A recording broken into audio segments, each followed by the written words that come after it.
No ar, Queimadas em Destaque, o verdadeiro programa do povo. Apresentação do renomado jornalista Dagoberto Pontes. Aqui são discutidos os problemas do dia a dia da região, tanto da cidade quanto da zona rural. Participe, exerça sua cidadania. Vamos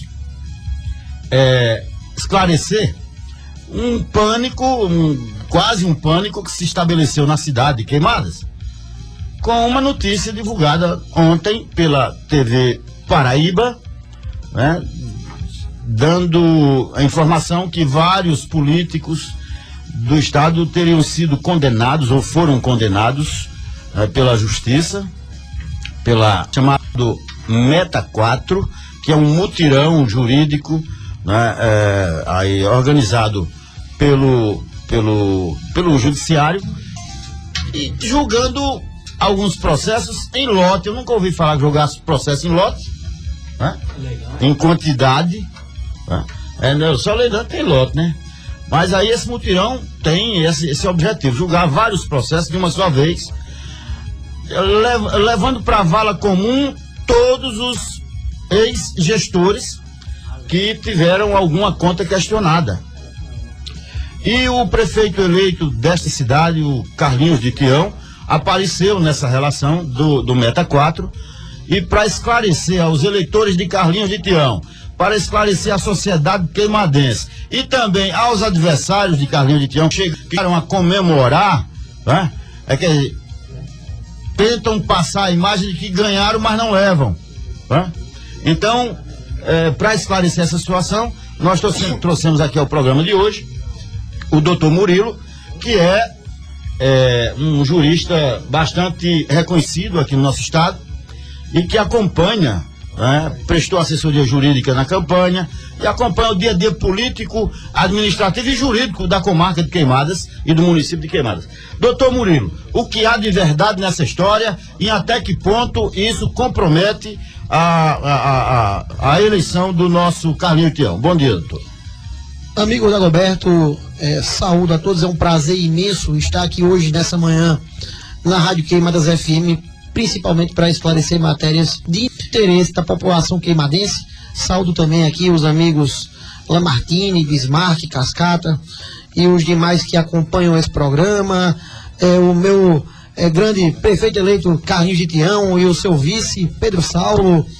Saúdo também os vereadores eleitos pelas coligações Vem Crescer com a Gente 1, 2 e 3, né, o Ricardo Lucena, o seu Mimi, o Jocênio. Saúdo todos os vereadores nessa manhã de hoje. Bem, criou-se uma expectativa na manhã de ontem, no começo da tarde, no município de Queimadas, quanto a uma decisão que foi prolatada pelo juiz, pelo doutor Fábio, que está trabalhando no mutirão da Meta 4 do CNJ, que teria condenado o prefeito Carlinhos de Tião por ato de improbidade administrativa, e com base nessa condenação criou-se em Queimadas uma expectativa de que Carlinhos poderia não vir a assumir, né, o mandato no início do ano de 2017, o que é, na realidade, Dagoberto, uma grande falácia, uma grande mentira, né, que, acredito eu, tenho a crença que não foi fundada, essa mentira não foi fundada pelo atual gestor, o gestor derrotado nas urnas, porque de tão absurda me parece que a criatividade parte de uma pessoa leiga, né, de uma pessoa que desconhece o que é a processualística, e eu acredito, pelo que conheço, essa história não foi inventada pela administração, em si pela militância, né, que espera, principalmente aquela militância da qual você tratava aqui em muitos programas, né, aquela militância que trabalhava pouco, né, que aparecia pouco, essa turma animada com uma centelha de esperança que nem existe, né, torcendo para que o candidato eleito, o prefeito eleito Carlinhos de Tião, não viesse a assumir no ano de 2017. E aí saúdo o prefeito, vice-prefeito Pedro Saulo, que chegou aqui agora nos estúdios. Vamos conversar com ele daqui a pouco. O que a gente tem é uma grande invenção, né, uma grande confusão que se criou pela militância. Veja Agora, bem. vamos esclarecer bem didaticamente, doutor Murilo, a questão de... Esse julgamento, é bom deixar claro que ele é um julgamento de primeiro grau, não é isso? Primeira instância? Isso. No Brasil, os processos passam por 3 instâncias. Primeiro, o processo é julgado, isso costumeiramente, há situações em que o processo começa no segundo grau. Por exemplo, quando o prefeito é processado, o prefeito atual, o gestor processado, a competência é do Tribunal de Justiça, ou seja, o processo já começa em João Pessoa. Quando o prefeito sai, o processo volta para a comarca, volta para Queimadas. Perdeu o foro, né? Exatamente, perdeu o foro privilegiado. Então, o processo nasce em Queimadas, é processado e julgado pelo juiz da comarca de Queimadas. Depois, caso as partes não fiquem satisfeitas com o resultado, a apelação é julgada no Tribunal de Justiça em João Pessoa. E caso ainda o resultado não seja pretendido, pode recorrer para Brasília, para o STJ e para o STF, caso caiba o recurso. E daí, quando o prefeito Jaco Maciel assumiu, inventou 2 ações de improbidade contra Carlinhos, e em uma delas se dizia que ele tinha gasto de maneira errada R$175 mil que vieram através de um convênio com o Ministério da Integração Nacional. Esse recurso veio por conta das cheias que houveram aqui no município de Queimadas, Pedro Saulo, no ano de 2011, para recuperar barreiros, recuperar residências, recuperar ruas que haviam sido danificadas em virtude das chuvas. Né? E aí, de tanto o dinheiro demorar para chegar, a Prefeitura de Queimadas cobriu com seus próprios recursos essa despesa. E, mais ainda, quando o dinheiro do Ministério da Integração Nacional chegou, Carlinhos, com sua responsabilidade de gestor atuante, de gestor intrépido, além do mais, reformou diversas ruas que haviam sido prejudicadas e construiu 6 passagens molhadas, né, nos sítios da zona rural de Queimadas. E a CGU, a Controladoria Geral da União, discordou da forma como o dinheiro tinha sido aplicado. É importante esclarecer que, do contrário de acusações que pairam sobre outros gestores, né, acusações que vão aparecer agora em 2017, não há nesse processo acusação de desvio de recursos. Né? No processo se discute o fato de Carlinhos ter construído com o dinheiro passagens molhadas que não estavam no projeto original.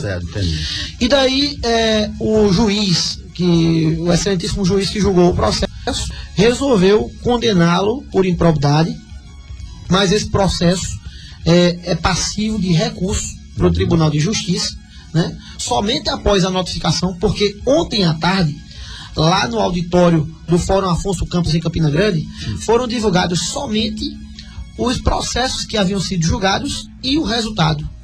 O teor da sentença ainda não é conhecido pela população.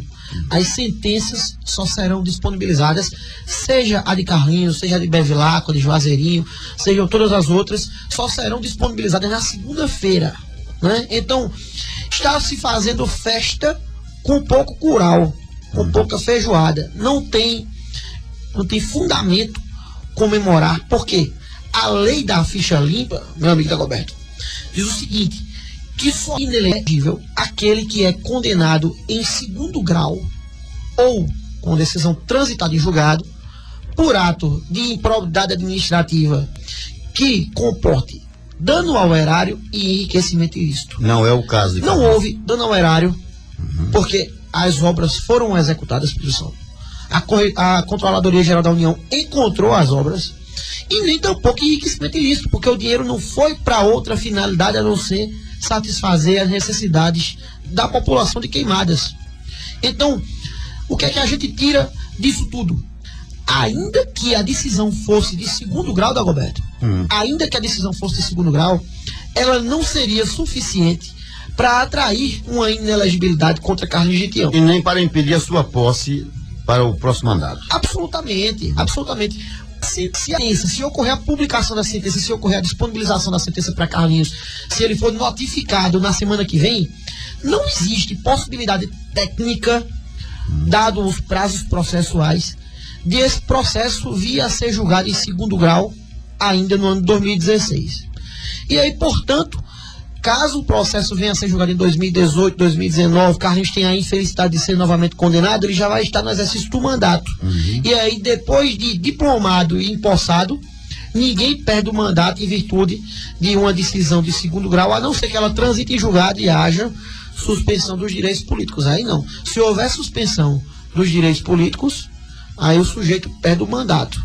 Mas essa situação está longe, muito longe de vir a acontecer, especialmente nesse processo, ante a seriedade, honestidade como Carlinhos lidou com esse dinheiro. Você vê o que é a administração pública, né? Ela tem, a gente fala aqui em rubrica, que isso é a dotação orçamentária destinada a determinada obra. Aí, por exemplo, na educação, se você pegar dinheiro da educação e utilizar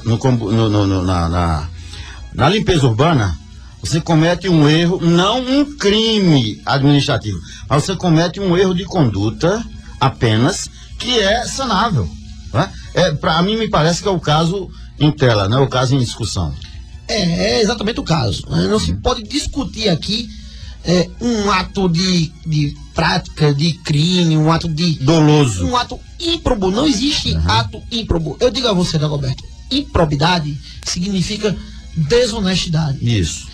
Quem conhece José Carlos de Souza Rego, conhece a família Tião do Rego, sabe a seriedade com que eles tratam não somente os recursos públicos de Queimadas, mas também a população de Queimadas, que é uma população muito bem atendida, inclusive no período em que eles não estiveram no poder. Ele inclusive pagou um preço caro por adotar essa conduta de ser rígido, de ser honesto demais, né?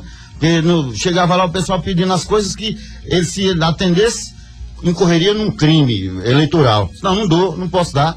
O dinheiro é da prefeitura, não posso dar dinheiro da prefeitura a ninguém. Aí se ele não pode dar para ninguém, ele não vai tirar para ele, porque ele não precisa. Né? Então ele paga um preço pelo fato de ser honesto.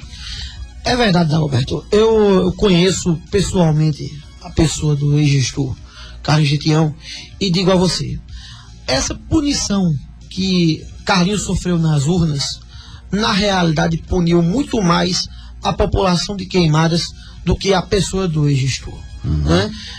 A gente vê hoje um município atrasado, né? Um município que única e exclusivamente teve mantidas as obras de Carlinhos, mas pouca atuação do atual gestor, né? A gente viu o resultado disso tudo nas urnas. Depois desses 4 anos, a população de Queimadas devolveu a Carlinhos esse mandato e com muita sabedoria, com muito equilíbrio, a gestão de Carlinhos em 2017 seguramente será ainda mais zelosa com o dinheiro público, com o patrimônio de Queimadas. Então o senhor acredita, vamos resumir aqui, porque na sequência vamos conversar com o doutor Pedro Saulo, que é o vice-prefeito eleito do município. Doutor Murilo, então os eleitores do Carlinhos, os amigos de Carlinhos Tião, podem ficar tranquilos com relação a esse problema, não vai haver solução de continuidade com relação à posse ou exercício do mandato. Meu amigo Dagoberto, no final do mês de dezembro, nós veremos o prefeito eleito Carlinhos de Tião e o vice-prefeito eleito Pedro Saulo receber o seu diploma e tomaram posse ambos com certeza absoluta no dia 1º de janeiro de 2017, eu não tenho a mínima dúvida. Nós estamos muito tranquilos, estamos muito serenos quanto a isto. Nós sabemos que, além de ser tecnicamente impossível dizer que Carlinhos é inelegível, né, por hora, além de ser tecnicamente impensável dizer dessa forma, nós temos certeza que essa decisão que foi prolatada pelo magistrado da Meta 4 será reformada no Tribunal de Justiça ante a honestidade com a qual esse recurso foi tratado. Pois bem, muito obrigado ao senhor, um bom dia para um final de semana com paz e alegria, né? Sucesso, e continue assim, dando essas aulas aqui para o povo de Queimadas. Eu agradeço demais pela audiência que nesse momento escuta a nossa chamanição. Agradeço demais a população queimadense. Tranquilizo os que se preocuparam, né? Eu recebi algumas ligações ontem, tenho grandes amigos aqui em Queimadas que construí nesse tempo, e digo-lhes com toda convicção, né? Com a convicção tranquila, sereno, que Carlinhos será o prefeito em 2017. Tudo mais que for dito pelas ruas é balela, é uma tentativa frustrada de tentar desmanchar, tentar desqualificar o que as urnas disseram esse ano no município de Queimadas. Ok.